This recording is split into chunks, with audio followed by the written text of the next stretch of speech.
And last but not least, thank you to law enforcement. Law enforcement did yeoman's work, and not just arriving at the scene, but everything they've done since then.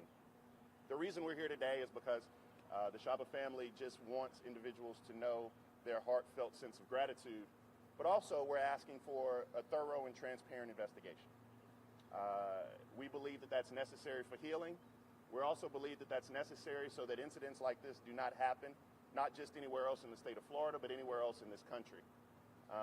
We had a funeral that buried a great man last week, and the only conversations that our family has had with law enforcement were when they were notified of his death. And so we're asking that there be some level of transparency.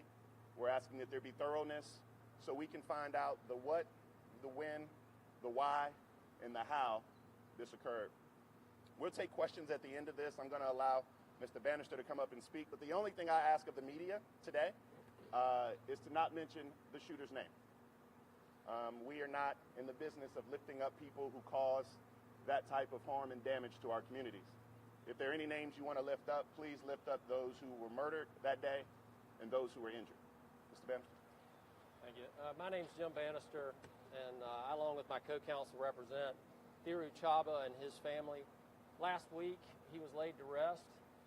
His family, friends, and particularly his working buddies at Aramark all were there and spoke and told stories about Tiru, about his compassion, his diligence at work, and his abiding sense of humor.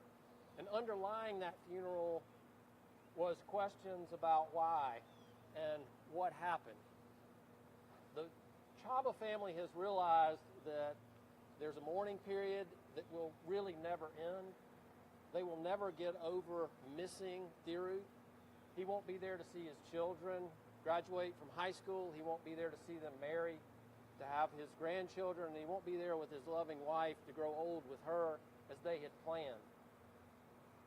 That was appropriate for then, and that was the focus for the funeral, celebrating his life.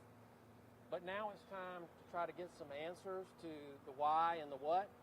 The why may be difficult. It may even be impossible. But the what is a different story. The family can and should be given some certainty about exactly what happened on that day. And so they recognize and they want everybody to know, the officials and law enforcement, that they want there to be a thorough investigation, and they want that time to be appropriate so that that can happen. But every day that they don't have basic answers to what happened is difficult for them. It's hard to process the grief appropriately without a real understanding of everything that happened on that particular day. And so while they want to give law enforcement and officials the time that they need, we want there to be a sense of urgency. To the extent that it can be done as rapidly as possible, that's what they would like. And I would like to say thank you, too, to the media, because they have respected the family's time to grieve and mourn. But now we're moving into a different process here to figure out what happened. Thank you. Robbie Bell. Good morning. My name is Robbie Bell. As a Florida State alumni, this hits hard at home. For such a special place to me, to be here under this horrific tragedy, it's hard to put into words. As a Florida State Seminole, we have a very strong community. It's built on integrity, character, and pride. And as being part of the Florida State family for generations, dating back in my family, family is the most important thing. And we are here for one reason, to put the victims and their families first. Thank you. We'll take any questions you all have. Yes, ma'am?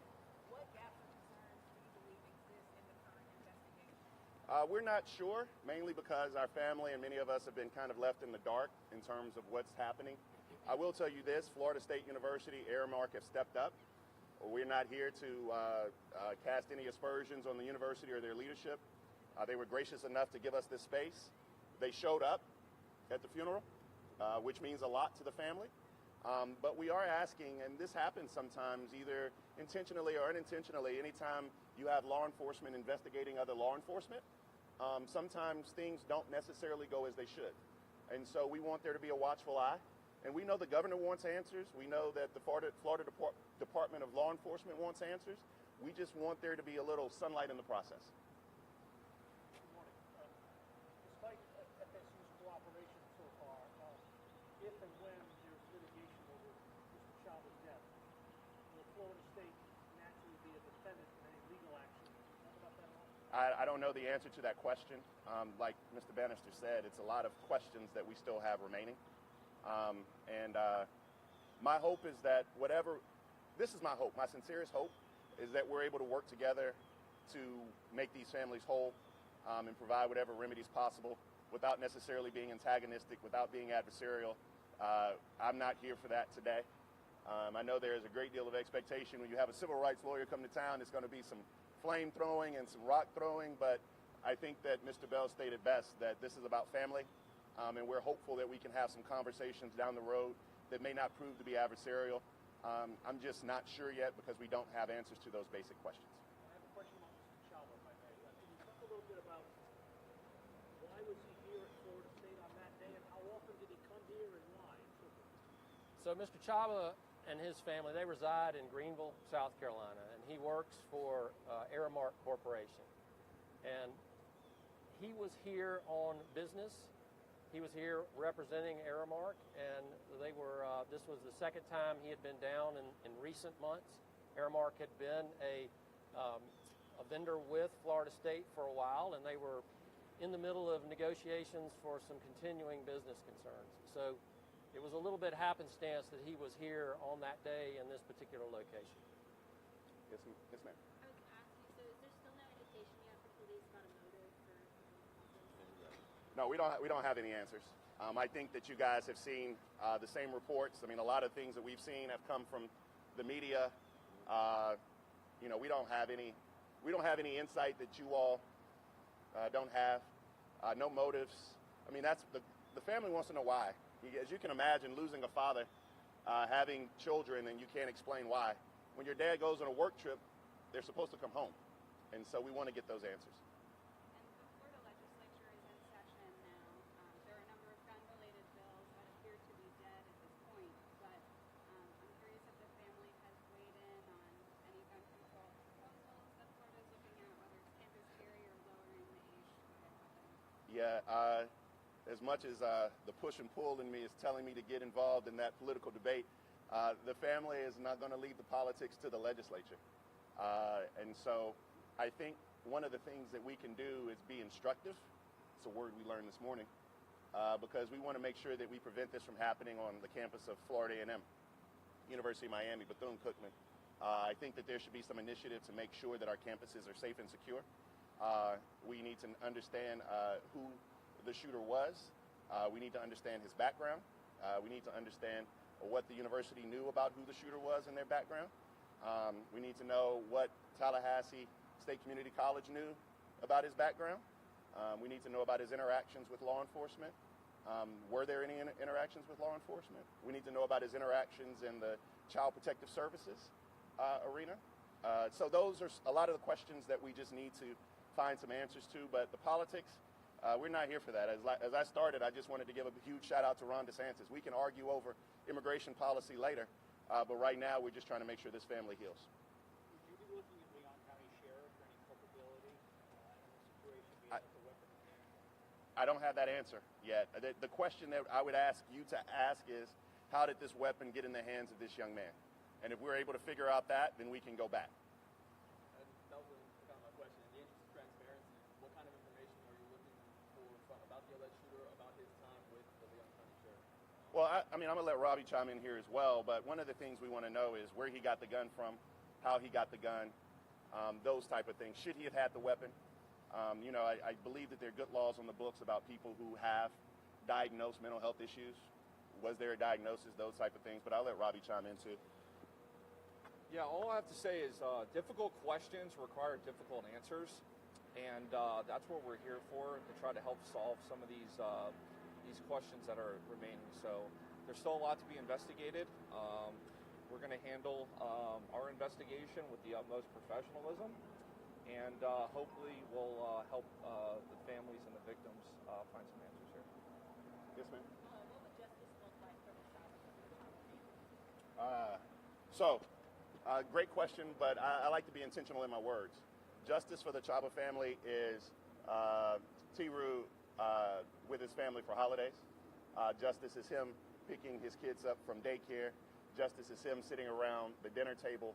Justice is him being able to celebrate those birthdays, like Mr. Bannister said, graduations, weddings. So justice for the Chabba family is a little bit out of the realm of possibility now because his life was taken. What we're looking for is accountability. We want accountability in the criminal process that's being undertaken now. We're looking for accountability from the university to see what, if anything, they could have done to prevent it or prevent these things from happening in the future. Everybody stepped up to the plate so far.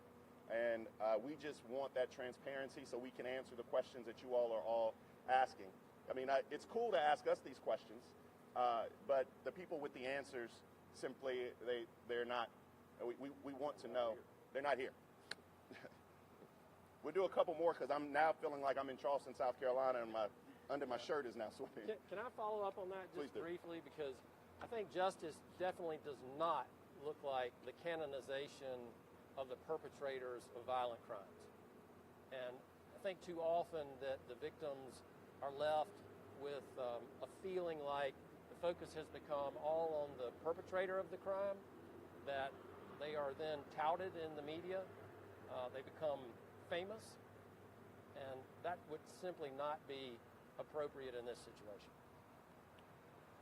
Two more questions. I know you have one, and then I'll get you the last, okay? I want to return to the point you made a few minutes ago about making the family whole. Mr. Bannister, if I'm getting far afield, please tell me here. Florida is a sovereign immunity state. This shooting took place on state property. We have a process in Florida called relief bills or claims bills. It takes years, and I'm saying sometimes decades, for a family, for the survivors, to receive financial compensation for a wrongful death. Are you aware of that? We are becoming aware of that as we receive some of the paperwork from the Victims Assistance Program, and I will say that the forms leave you with a lot more questions than answers, and I'm a lawyer, so. Yeah, we know that there are some tort obstacles. We know that there are some obstacles legally in, Leon County Courthouse and federal courthouses, but we believe we'll get accountability, and we believe that we're hopeful that the university will work with us. We're hopeful the sheriff department will work with us.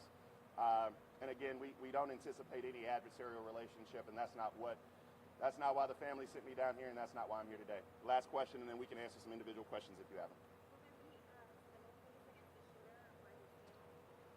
I don't know the answer to that yet. We are exploring what resources the shooter and or his family have. We are going to do everything we can because this individual, he was a vice president. He was a father. He was a husband. There is a lot there that was taken from the Chabba family. And so I don't really have that answer for you either, but we'll explore any and all remedies possible. The last thing I'll say is thank you again to Florida State University. Thank you to the president of this institution. We saw you last Friday. You didn't have to come to the funeral.